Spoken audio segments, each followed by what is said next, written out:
Work आणि energy. आता याच्यामध्ये आपण ज्या इम्पॉर्टंट गोष्टी शिकलो त्याच्यावर आधारित असणारे हे काही एक्झाम्पल्स आहेत. आता याच्यात काय दिलंय बघा. First example, Sorali takes 20 second. सोरालीला 20 सेकंड लागतंय to carry bag weighing 20 kg. म्हणजे हा काय झाला, टाइम झाला. 20 kg म्हणजे हे मास झालं. टू हाईट 5 मीटर, 5 मीटर उंचीवर या ठिकाणी हे न्यायचंय. तर किती पॉवर लागेल, किती पॉवर यूज करेल. अगदी साधी सोपी एक्झाम्पल आहे. थोडस प्रॉपरली जायचं, काही अडचण येणार नाही. The force which has to be applied by Sorali, F is equal to mg. F is equal to mg किंवा ma. हा फॉर्म्युला आपण यूज करायचा. चला, याच्यामध्ये m ची किंमत 20%, g ची किंमत 9.8. आता हे मल्टिप्लिकेशन केलं तर तुम्हाला फोर्स निघाला 196 न्यूटन. म्हणजे पहिल्यांदा त्यासाठी लागणारा फोर्स. आता पॉवर साठी एक लक्षात ठेवायचं, पहिल्यांदा power is equal to work done upon time. पॉवरचा formula how much power has she used. म्हणजे पॉवरचा जो फॉर्म्युला आहे, पॉवरचा फॉर्म्युला काय आहे, डब्ल्यू अपॉन टी. पण डब्ल्यू आपल्याकडे आहे का, नाही.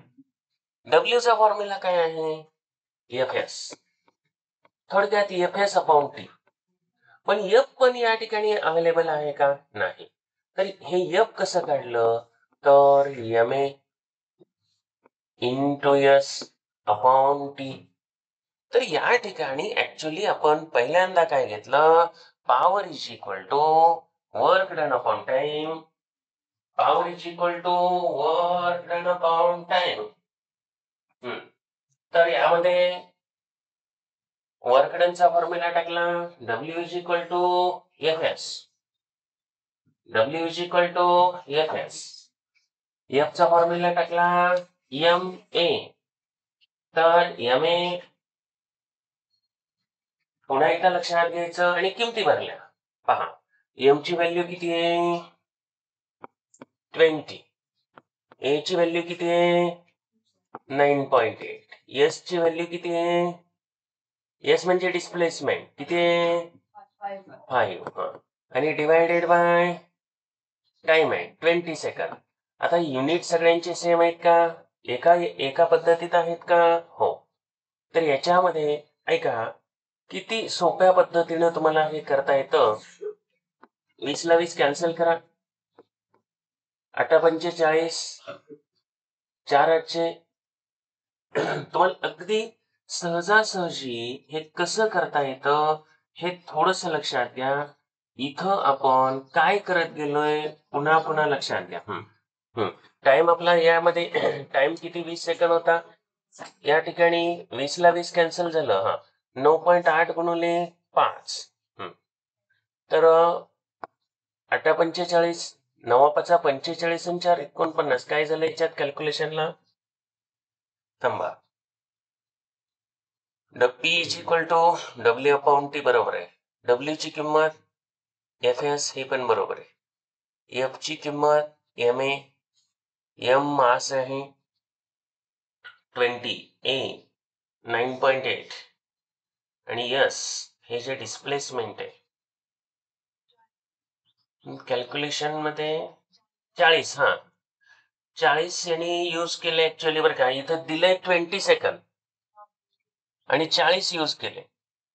म्हणजे या ठिकाणी हे आपलं उत्तर बरोबरच आलंय, पण त्यांनी खाली 40 यूज केले. खाली 40 यूज केले. त्यामुळे हे तर एक लक्षात घ्या, 40 जर प्रश्नात 40 आलं तर तुम्ही 40 यूज करा. 20 आलं तर 20 यूज करा. प्रश्न फक्त खूप सोपा आहे. पुन्हा पुन्हा एक लक्षात घ्या की फॉर्म्युला कोणतं आहे, power is equal to work done upon time. पण work done is equal to F S upon time. F ची काय किंमत काय ठेवली, एम ए. आणि हे मला वाटतं असं सोपं पडतंय, हे सोपं पडतंय. तर बाकीच्यांना बघू दे, सर बाजूला करा. तर थोडस लक्षात घ्या आणि व्हॅल्यू फक्त पोट करा. एम ची व्हॅल्यू 20, ए ची व्हॅल्यू 9.8 आणि एस हे जे काही डिस्प्लेसमेंट आहे ते आहे 5. टाइम मध्ये मात्र त्यांनी घोळ केलंय. मला वाटतं प्रिंटिंग मिस्टेक थोडीशी असणार आहे ती. 40 घेतलं तर त्यांचं उत्तर येणार आहे 20 एक्के 20, 20 दोन्ही 40, 2 ने भागलं, 22 चौक 8, 92 18. हा, या वेळेला हे काय येणार आहे 24.5 वॅट. काय येणार 24.5 वॅट. लक्षात घ्यायचं, बऱ्याच जणांना एक्झाम्पल सोडवायला येत नाही. अडचणच नाही यात काय विशेष. अगदी साधा सोपं सरळ गेलाय तुम्ही. Power is equal to rate of work done म्हणजेच काय वर्क डन अपॉन टाइम. पण वर्क डन इथं उपलब्ध नाही म्हणून काय केलं तुम्ही W is equal to F S घेतलं. पण एफ पण उपलब्ध नाही. मग एफ चा फॉर्म्युला एम ए आणि फक्त किमती भरत गेलो. आपल्याला मोठं वाटणारं एक्झाम्पल सुद्धा सहज सोडवता आलं. सहजासहज. आता second example. A 25 watt electric bulb is used for 10 hours. How much electricity does it consume each day? आणि ही सगळी गणित नेक्स्ट इयरले. सगळी गणित नेक्स्ट इयर. सगळी गणित नेक्स्ट इयरले. त्यामुळं कसं लक्ष द्यायचं खरोखर खूप खूप महत्वाचं आहे. हे तुम्ही थोडं ठरवा. Energy consume is equal to power into time. चला पॉवर वॅट मध्ये. बरं वॅट जे आहे ते किलोवॅट मध्ये केलं. कशासाठी किलोवॅट मध्ये केलं तर आपल्याला किलोवॅट आवर म्हणजेच काय युनिट. आज आपण किती युनिट लाईट कंझ्युम झाली हे ज्या वेळेला डिस्कस करतो त्यावेळेला उत्तर येतं. तर वॅटचं कन्व्हर्जन कशात करायचं किलोवॅट मध्ये. किलोवॅट आवर मध्ये. किलोवॅट आवर हे एनर्जीचं इलेक्ट्रिसिटीचं युनिट आहे. पहा हे एक्झाम्पल तर लक्षात घ्या. 0.025 इंटू 10 0.25. आता 25 ऍक्च्युअली नाहीत म्हणा. 0.25 किलोवॅट आवर एवढी एनर्जी यूज केली. म्हणजेच या ठिकाणी 0.25 युनिट एवढे वापरले गेलेले. सेकंड एक्झाम्पल पेपरला येण्याचे चान्सेस आहेत आणि गॅरंटेड सांगतो अशीच एक्झाम्पल फक्त पेपरला येणार. आता थोडं काही एक्सरसाइज मध्ये काही आहेत एक्झाम्पल, पण ही एक्झाम्पल माझ्या अंदाजानं मी जेवढी सांगतोय तेवढी केली तरी पेपरचं निश्चितपणे तुमची प्रिपरेशन होणार. आता याच्यामध्ये 5वं सांगितलेलं आहे ऑलरेडी एक्झाम्पल आपण सोडवून घेतलंय. त्यात तर फार मोठं काही विशेष नाहीच. आता काय करू आपण पहिल्यांदा हे 2 एक्झाम्पल सोडवू. आता ऍक्च्युअली मी नाही सोडवणार, तुम्ही सोडवायचं आहे. मी फक्त रायटिंग करणार. चला. An electric pump has 2 kilowatt power. How much water will the pump lift every minute to height of 10 meter? आता याच्यामध्ये काय करायचं त्याची जी पॉवर आहे ती पॉवर दिलेली. काय लिहायचं सांगा. पंप हॅज 2 किलोवॅट एवढी पॉवर आहे. पॉवर लिहिली. How much water will the pump lift every minute to height. Height जे आहे तर हे आहे 10 मीटर आहे. हे 10 मीटर आहे. तुम्हाला दर मिनिटाला ते किती पाणी लिफ्ट करेल हे काढायचंय. काय करता येईल रे आता या ठिकाणी दर मिनिटाला किती पाणी लिफ्ट करेल हे काढायचंय. कसं शोधणार? आता याच्यामध्ये हे सोडवत असताना आपल्याला ही हाईट जी आहे ती थोडीशी आपण खाली पुढे लिहूया, कारण आपल्याला हे किलोवॅट बदलावं लागणार आहे. आता हे कसं बदलायचं, किती मध्ये करायचं, तर हे वॅट मध्ये न्यावं लागेल. आता एका किलोवॅट मध्ये 1000 आहे. 1 kilowatt is equal to 1000 watt आहे. तर हे काय केलं, 2 किलोवॅटचे वॅट केले. आपल्याला हाईट जी आहे, हाईट म्हणजे हे जे डिस्प्लेसमेंट जे आहे ते 10 मीटर करायचे. हा, मीटर हे एमकेएस आहे, वॅट म्हणजे जूल पर सेकंद हे एमकेएस आहे, आणि एव्हरी मिनिटला तुम्हाला काढायचंय. काय काढायचंय? एव्हरी मिनिटला. यामध्ये पुन्हा एकदा एक गोष्ट लक्षात घेतली पाहिजे, दर मिनिटाला. मिनिट आपल्यात युनिटच नाही, मिनिट एमकेएस मध्ये नाही, सीसीएस मध्ये नाही. मग या ठिकाणी जो तुम्हाला रेट आहे, जो टाइम आहे, तो या ठिकाणी काय सांगितलाय? Every minute. 1 मिनिट म्हणजेच काय येणार आहे इथं? 60 सेकंद आहे. दर मिनिटाला, प्रत्येक मिनिटाला. आता यामध्ये पुन्हा एकदा लक्षात घ्यायचं, एव्हरी मिनिट किती पाणी उचललं जाईल. आपल्याकडे पॉवर आली ना, पॉवरचा फॉर्म्युला एक लक्षात ठेवायचा, कोणता? Work done upon time. पण जस्ट आपण शिकलो W is equal to F F म्हणजे काय आहे? एम ए म्हणजेच काय झालं? एम जी एच झालं. एस म्हणजेच एच आहे. आणि अपॉन टी, टी हा टाइम आहे. तुमच्याकडं इथं शोधायचं जे आहे, तर पॉवर तुमच्याकडे अवेलेबल आहे. किती आहे रे पॉवर? पॉवर किती अवेलेबल आहे? 2000 वॅट.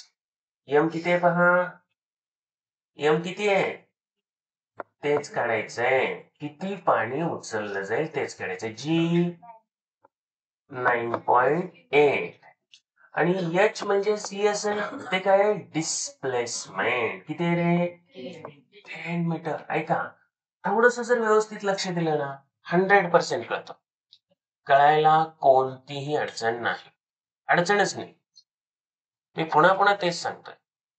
आणि आताच्या घडीला याच्यात 1 मिनिट जे आहे, तर हे 1 मिनिट म्हणजे आपण काय केलं? 60 सेकंद. आता काय करू शकता तुम्ही? हे 0 ला 0 कॅन्सल करा, हे या बाजूला घ्या. 2000 into 6 upon 9.8 पर मिनिट काढायचंय. आता हे निघताना कसं निघणार आहे? हे पर मिनिट निघतंय का? ऐका, थोडस व्यवस्थित लक्ष दिलं की नाही, तुम्हाला 100% कळेल. आता याच्यामध्ये पॉइंट काढायचे. पॉइंट काढताना आपण काय करणार? एक 0 वाढवणार आहे.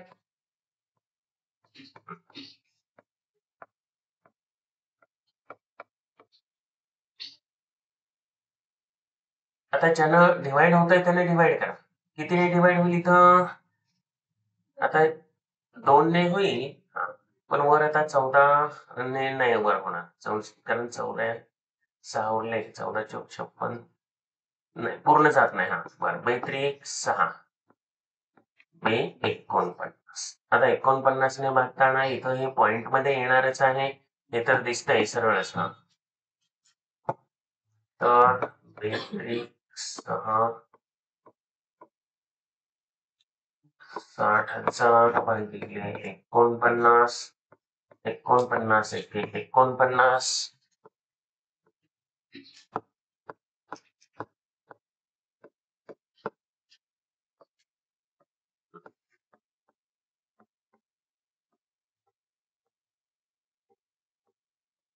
बरोबर घेतला का? 49 गुणे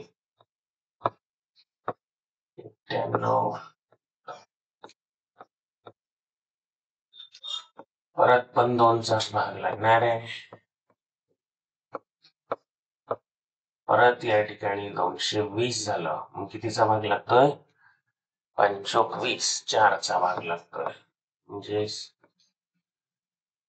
25 200, इथं होणार 196, परत 4, 10 2 12, परत भाग लागेल 5चा, कारण 5 5 25, 250 पण इथं थोडस पॉइंट मध्ये ऍक्च्युली आता याच्यामध्ये एक लक्षात घ्या, तो 240 झिरो घेतला म्हणून पॉइंट दिला. आता याच्यामध्ये 196 उरले किती? 44. परत एकदा झिरो दिला, आता भाग लागेल कितीचा? 49, 8 8 चौक 32, 8 9 72, 8 चौक 32 आणि 7, 9चा 99 81, 9 चौक 36, 36 40, हा तर 8चा भाग लागतो. तर साधारणपणे ऐका, 1224.48 म्हणजेच अप्रॉक्सिमेट 1224.5 kg. कारण शेवटचं घर अजून काही पूर्ण केलंच नाही, पण 5 किंवा 5 पेक्षा मोठं असेल तर ते सोडून अगोदरचं एक न वाढवलं जातं. गणित दिसायला निश्चितपणे अवघड आहे, सगळ्यांना लगेच समजत नाही की बाबा हे कसं सोडवायचं, पण मी एवढ्या सोप्या पद्धतीने सांगतोय आणि सगळीकडे एकच फॉर्म्युला वापरतोय. आता भागाकार गुणाकाराला काय अवघड आहे? नाहीतर तुम्ही म्हणाल असला कुठं भागाकार असतो का? ते माझ्या हातात नाही. प्रत्येक गणितामध्ये फक्त energy consumed is equal to काय फॉर्म्युला वापरला होता आपण? Power into time. आणि हा फॉर्म्युला पुढच्या वर्षी 4थ्या टॉपिक मध्ये पुन्हा शिकायचा आहे. पॉवरचा फॉर्म्युला आहे काय? Work done upon time. तोच formula energy consumed is equal to power into time. आता इथे तोच फॉर्म्युला आहे. याच्यात फक्त आणि फक्त एक लक्षात घ्या, किलो वॅटचं वॅट मध्ये कन्व्हर्जन करा. त्यानंतर मिनिट हे जे युनिट आहे हे एमकेएस मध्ये पण नाही, सीजीएस मध्ये पण नाही, म्हणून सेकंड मध्ये कन्व्हर्जन करा. आणि थोडं कन्फ्युज होणार आहे मुलांना, हे गणित बघितलं की कळणार नाही, पण तुम्हाला मी काय सांगितलं, power is equal to work done upon time लिहिणार, ठीक आहे, पण W is equal to F S, पण F is equal to MG किंवा एमएल झालं. आपलं सगळंच अवेलेबल झालं. एक साध्या सोप्या सरळ घेणं जावा आणि पुढे काय लिहिलं, पॉवरच्या खाली 2000 एम काढायचं आहे असं लिहिलं, जी ची किंमत लिहिली, एच ची लिहिली, टी ची लिहिली आणि झिरोला झिरो कॅन्सल केलं आणि हे लेफ्ट कडे आणलं. 9.8/6 6/9.8 झालं. पॉइंट काढायसाठी वर एक शून्य वाढवला, 2 ने डिवाइड केलं. हा भागाकार तुमच्या समोर आहे. सेकंड एक्झाम्पल व्यवस्थित वाचा. 1200 वॅटची इस्त्री आहे, 30 मिनिट दररोज वापरली जाते. How much total electricity is consumed in the month of April. व्यवस्थित जायचं. चला, वॅट वॅट हे जे युनिट आहे, म्हणजे हे काय, वॅट दिसलं की काय टाकायचं रे? पॉवर. वॅट दिसलं की पॉवर. जेम्स वॅटला लगेच बोलवायचं. आता आपल्याला किती युनिट इलेक्ट्रिसिटी वापरली जाईल हे काढायचंय. मग आपल्याला वॅट चालतंय का वॅट? अरे बोला, येस ऑर नो. तर याचं किलो वॅट करायचं. आता तुम्ही म्हणाल किलो वॅट का? तर आपल्याला एक लक्षात घ्या, किलो वॅट आर असंच आहे. बर, किती झालं kilo watt? 1.2 kilo watt. Power kilo watt मध्ये पाहिजे, युनिट म्हणलं की किलो वॅट. चला, हे पॉवर निघाली. Daily 30 minute time. ऐका, टी, परत एकदा लक्षात घ्यायचं, टी फॉर 30 मिनिट. मला सांगा मिनिट आपल्याकडं याचं कशात कन्वर्जन करायचं? कशात? आर मध्ये. कसं? मग अशी सेकंदात केलं ना, आता कसं? अरे मी ओरडून ओरडून सांगतोय आपल्याकडं किलो वॅट आर आहे. अहो युनिट मध्ये काय आहे? किलो वॅट आर आहे. युनिट आले की आर मध्ये करायचं. आपण की बस की बात नाही. हे खरंच सोपं आहे. अहो युनिट आहे, युनिट म्हणले की आर करायचंय. नाही तर मग लई इच्छा असली तर सेकंद करा आणि सेकंदच परत आर मध्ये करा. तुम्ही मेन बेस सोडून चालताय. आणि खरंच सांगतो, नाही तर फिजिक्स मध्ये पुन्हा नाही चालत. पुन्हा काय मग ठणठण गोपालच आहे. लक्ष द्या, युनिट मध्ये करायचंय. किलो वॅट आलं ना, आर घ्यायचं. किलो वॅट आले की आर घ्यायचं. वॅट आले की सेकंद घ्यायचं. वॅट आले की सेकंद घ्यायचं. किलो वॅट आले की आर घ्यायचं. यस. म्हणजे मिनिटचं कशात करू कन्वर्जन? का सेकंद? नाही करू सेकंद.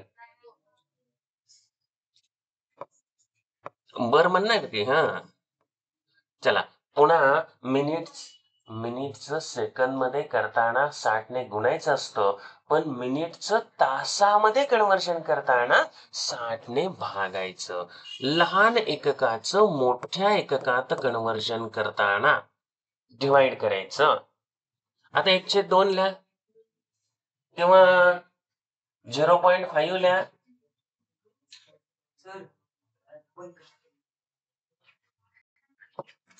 1.2 आर आलं. हा तर याच्यानंतर how much total electricity is consumed in the month of April. April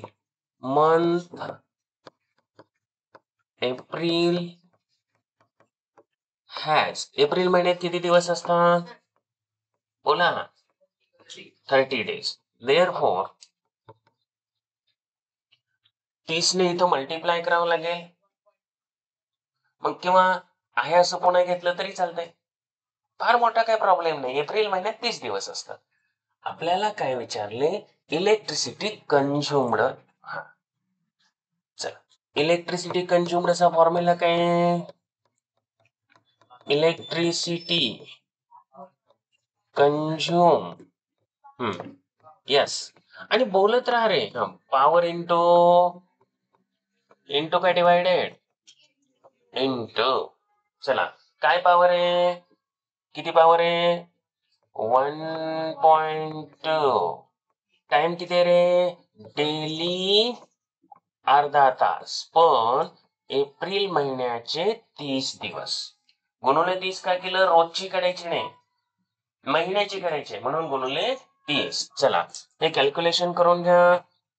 यामध्ये कसं होणार? एक लक्षात घ्या, 12चा पॉइंट काढून टाकू. पॉइंट काढण्यासाठी काय होणार? काय होईल पॉइंट काढण्यासाठी? हा 0 आहे ना, तो भरून करा. पॉइंट गेला. हा मग आता या ठिकाणी सोपं पडतंय. बेने भागा, बेसंग 12, 18. तर 18 युनिट एवढी एनर्जी एप्रिल महिन्यामध्ये वापरली. प्रश्न व्यवस्थित पहा, ऑब्झर्वेशन करा. डाऊट असेल तर विचारा. CDE मधलं ई आपण ऑलरेडी सोडवलेले. चला सी हे एक्झाम्पल तसं जर पाहिलं तर तोंडी सुद्धा सुटण्याजोग आहे. आता सी मध्ये काय सांगितले पहा, energy. If the energy of a ball falling from a height 10 metre. हाईटच कमी केलेली. हाईट कमी केले की आपण शिकलोय पोटेन्शियल एनर्जी कसला आहे रे कन्सेप्ट? रिलेटिव्ह आहे, तुलनात्मक आहे. मग या ठिकाणी हाईट कमी केली की एनर्जी निश्चितपणे कमी होणार आहे. If the energy of a ball falling from a height 10 meter is reduced by 40%, rebound काय होईल? ऐका. तर energy of a ball at 10 meter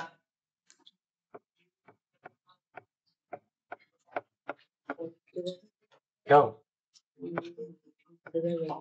बर. At height 10 metre. ऐका, तर energy of a ball at height 10 metre. At height 10 metre. आता एक लक्षात घ्यायचं, ही जी एनर्जी असणार आहे पोटेन्शियल एनर्जी असणार आहे का कायनेटिक असणार आहे? पोटेन्शियल. 10 मीटर उंचीवर, उंची म्हटलं की पोटेन्शियल आहे. बर, आता याच्यात फॉर्म्युला कोणता आहे रे? M G H. किंमत बरा एम जी इंटू 10. काय आली एनर्जी? 10 M G. बरोबर. 10 मीटर उंचीवर 10 एम जी. एम आणि जी ची किंमत भरायची काही गरज नाही, कारण जी काय 10 मीटर वर पण तेवढंच येणार आहे, खाली थोडं आलं तरी तेवढंच येणार आहे. तुम्हाला फक्त जी पहिलं पण तेवढंच आहे, नंतरचं तेवढंच आहे, फक्त हाईट बदलायची आहे. Height is reduced by 40%. तर यामध्ये हे पहिलं काय केलं की ही एवढी एनर्जी आहे. Height is energy, height is reduced by 40%. 40% height reduce झाली. आता याचा अर्थ इनर्जी पण तेवढीच रिड्यूस होणार आहे, किंवा न्यू हाईट काढा. देअरफॉर न्यू हाईट असं पण करता येते. नवीन हाईट. ऐका, 100 वजा 40 बरोबर 60%. 60% ऑफ 10 मीटर. चला, 60% ऑफ 10 मीटर तोंडी येतच. किती आली नवीन हाईट? नवीन हाईट किती आली? 6 मीटर. 40% कमी केली म्हणजे 60% आहे. 60%, 10चा 60% म्हणजे 6 मीटर. आता काही बाकीचं करायचं नाही. देअरफॉर ऐका, तुम्हाला काढायचं आहे काय? Energy of a ball at height 6 metre. हा, तर या ठिकाणी ही जी एनर्जी असणार आहे याच्याकडं एमजीएच मध्ये काय करायचं? आता एचच्या तिथं 6 म्हणायचं, म्हणजे काय येणार? 6 एमजीएच. हे 6 एमजी. थोडक्यात आताच्या घडीला रिबाउंड होताना देअरफॉर, आता याच्यामध्ये कसं असतं, जेवढी हाईट आहे तेवढंच रिबाउंड होणार आहे. देअरफॉर आताच्या घडीला तुमच्याकडं हाईट किती आली? 6 मीटर. तर रिबाउंड किती होणार आहे? 6 मीटर. देअरफॉर, तर पुन्हा एकदा नीट लक्षात घ्यायचं की ही हाईट जेवढी कमी केली, किती कमी केली? 4 मीटर. तर how high ball will, ball will rebound 6 metre high. हे तेवढंच राहतं, हेच फक्त. तो किती मीटर रिबाउंड होईल? 6 मीटर. तोंडी आलं काय? 10 मीटर होतं, 10चं 40% कमी केलं 6, आणि तेच उत्तर आहे. एवढं पण लिहायची गरज नाही, मी लिहिलंय, खूप लिहिलंय. काय म्हणायचं? Original height 10 metre, 40% reduced, therefore 60% of 10 metre is equal to 6 metre, आणि 6 मीटर रिबाउंड होणार. संपलं. लक्षात आला प्रश्न? पुन्हा एकदा लक्षात घ्या, 40% कमी झालं म्हणजे 60% राहिलं, 10चा 60% म्हणजे 6 मीटर. आता डी मात्र एक्झाम्पल थोडस प्रॉपरली बघावं लागेल. डी मध्ये काय सांगितलंय पहा, velocity of a car increases from 54 kilometre per hour to 72 kilometre per hour. ज्यांचं झालं असेल त्यांनी दाखवायला ना.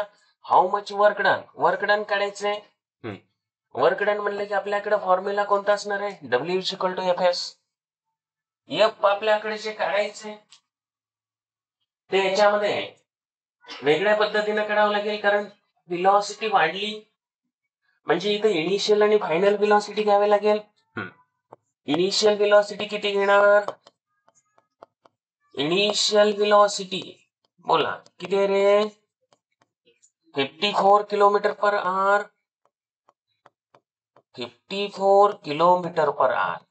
पण यामध्ये हे केजी मध्ये दिलंय, म्हणजे तुम्हाला एमकेएस मध्ये आणावं लागेल. या ठिकाणी इनिशियल व्हेलॉसिटी किलोमीटर पर आवर मध्ये ती कशात कन्वर्ट करायची बोला? Metre per second. आणि स्कॉलरशिप मध्ये वगैरे शिकलाय किंवा काल परवा पण तुम्हाला झालंय, याचं मीटर पर सेकंड मध्ये कन्वर्शन करताना कितीने मल्टिप्लाय करायचं? कितीने?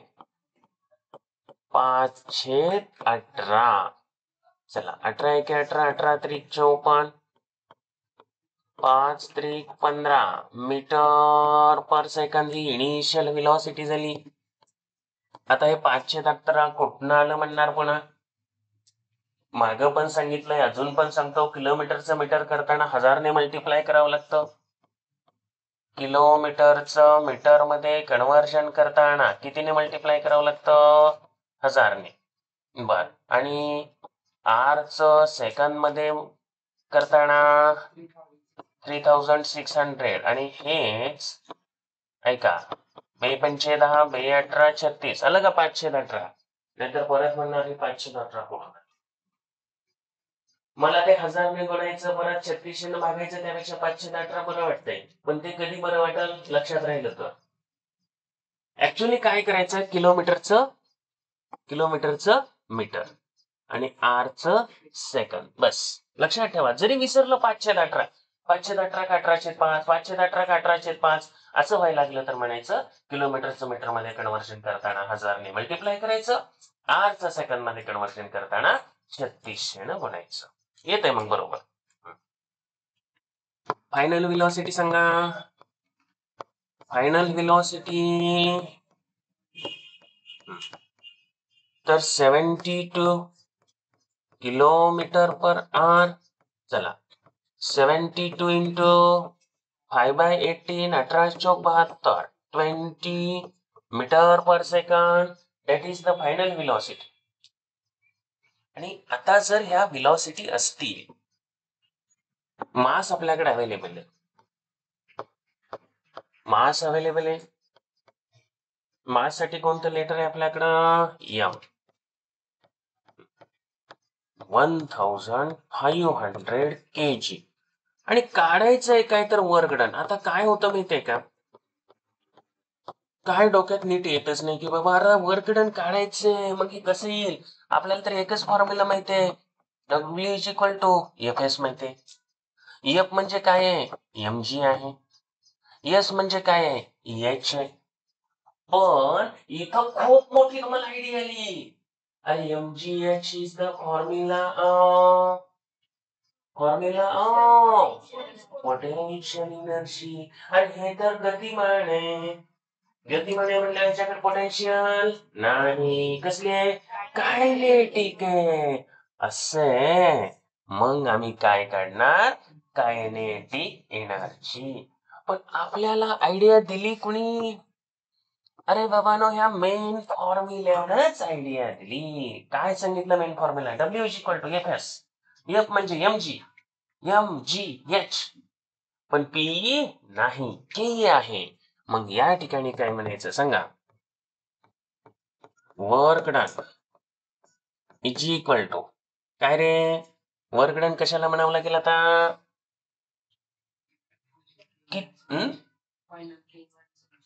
Final K minus initial K. Very good. Final K minus initial K, हेच खूप महत्वाचं होतं. चला, इनिशियल के आणि फायनल के. फायनल के चा formula 1/2 M V square. Initial K 1/2 M U square. U वापरलंय तिथं. बर, 1/2 कॉमन काढून टाका. 1/2 एम कॉमन काढा, राहिलं काय V square minus U square. आता काय एकदम सोपं झालं. 1/2 ला 1/2 घ्या. एम किती रे 1500. बऱ्याच जणांना 1500 एमकेएस आहे का सीजीएस आहे माहित नसतं. एमकेएस आहे ते किलोग्रॅम आणि ग्रॅम. व्ही ची व्हॅल्यू 20 चा स्क्वेअर मायनस 15 चा स्क्वेअर. 2 ने भागलं 1500 ला किती आलं 750. आता याच्यामध्ये 400 वजा 250 वजाबाकी करून घ्या. किती झालं 175. आणि हा गुणाकार करायचा या ठिकाणी 175 गुणिले 750. हे कॅल्क्युलेशन केलं की इथं गुणाकार येतोय आणि हेच आपलं आन्सर असणार आहे. ते या ठिकाणी 0 इथं देऊन टाका. आणि हे काय वर्क डन, वर्क डनचं युनिट आहे जूल. तर प्रश्न व्यवस्थित बघा, निश्चितपणे तुम्हाला उत्तर येईल. आता लास्ट जे एक्झाम्पल आहे ते मात्र 2 ओळीच आहे. याच्या अगोदर पण आपण सोडवलेले. आता हे जे लास्ट एक्झाम्पल आहे आणि प्रत्येक एक्झाम्पलला काय करा फायनल आन्सर लिहा. आता लास्ट एक्झाम्पल मध्ये काय सांगितलंय, रवीनं 10 न्यूटन फोर्स लावला. रवीचा जो फोर्स आहे तो किती आहे 10 न्यूटन. बर 10 न्यूटन फोर्स लावल्यामुळे त्याचं डिस्प्लेसमेंट किती झालंय 30 सेंटीमीटर. बर 30 सेंटीमीटरचं काय केलं आपण कन्व्हर्जन मीटर मध्ये. तर तेवढं कन्व्हर्जन करा. W is equal to F S हा फॉर्म्युला घ्या. झालं तुमचं उत्तरच येत आहे.